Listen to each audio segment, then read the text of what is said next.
Hello everyone. आज हम लोग पढ़ेंगे ode on solitude written by Alexander pope.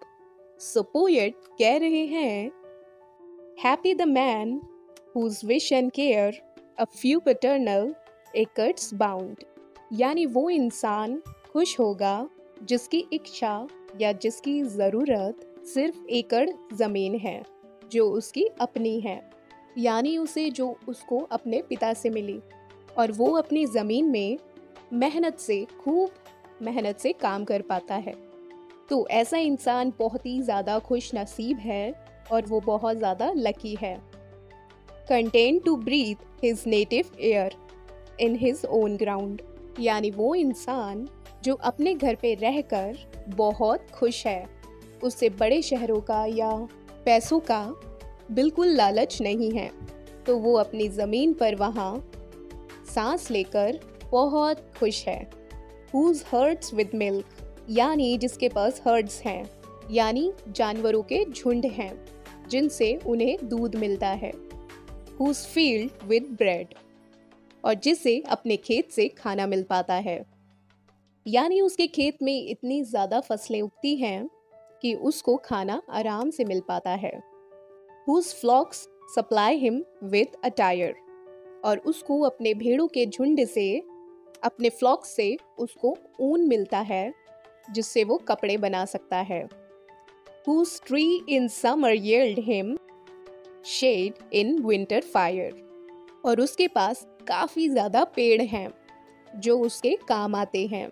ये पेड़ गर्मी के मौसम में उसको छाया देते हैं और सर्दी के मौसम में उसको आग जलाने के लिए लकड़ियाँ देते हैं।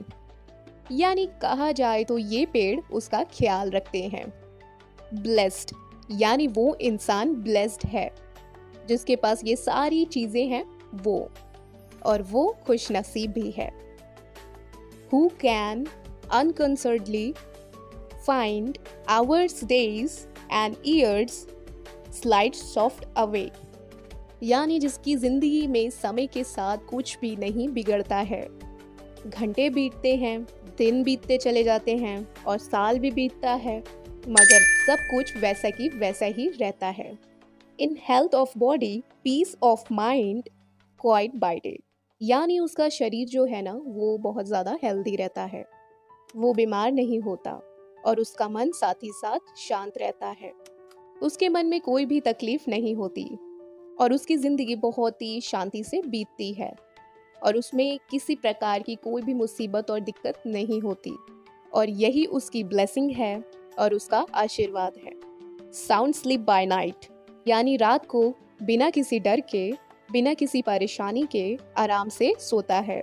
Study and ease together mixed, यहाँ पर स्टडी जो है वो मेहनत को दर्शा रही है, तो वो इंसान मेहनत और आराम दोनों सही तरीके से करता है। उसने इन दोनों के बीच में एक बैलेंस बना लिया है। स्वीट रिक्रिएशन, यानी काम करना या आराम करना उसके लिए एक अच्छा रिक्रिएशन है और वो इसको एंजॉय करता है। An innocence which most does please with meditation, और वो इंसान इनोसेंट है तो उसको किसी भी चीज़ की परवाह नहीं है और अब वो क्या कर रहा है, मेडिटेट कर रहा है, ध्यान लगा रहा है। और वो जब देख रहा है उसके आसपास में कितनी खूबसूरत चीज़ें हैं, कितना सॉलिट्यूड है, कितना सब कुछ अच्छी तरीके से है, और पोएट को इस बात की बहुत ज़्यादा खुशी हो रही है।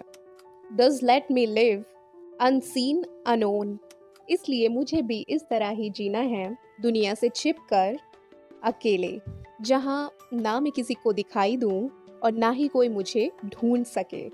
दस अनलैमेंटेड लेट मी डाई, तो इसीलिए मुझे अकेले रहने दो ताकि मैं अकेला ही मरूं, मेरे पीछे कोई भी रोने वाला या विलाप करने वाला ना हो। स्टील फ्रॉम द वर्ल्ड, यानी मैं अपनी लाइफ को दुनिया से चुराना चाहता हूँ, यानी दुनिया से मैं छुपकर जीना चाहता हूँ। And not a stone tell where I lie, और मेरी डेथ के बाद, मेरी मौत के बाद किसी को भी पता नहीं चलेगा मेरी जो ग्रेव है तो वो कहाँ है और मुझे कहाँ दफनाया गया है, और कोई भी पत्थर तक बात ये नहीं जान पाएगा। सो फ्रेंड्स, यहीं पे ये पोयम ख़त्म होती है। आई होप कि आपको ये पोयम समझ में आई होगी और अच्छी भी लगी होगी। सो इस पोयम में यही पोएट ने बताया है कि जो अकेलापन है वो बहुत ही ज़्यादा खूबसूरत चीज़ है। अकेले रहना, कोई भी टेंशन नहीं है, कोई भी बुराई नहीं है, एकदम पीसफुल है। सो आई होप कि आपको ये पोएम समझ में आई होगी। अगर आपको ये पोएम अच्छी लगी है तो लाइक कीजिएगा, सब्सक्राइब कीजिएगा और शेयर ज़रूर कीजिएगा। Thank you.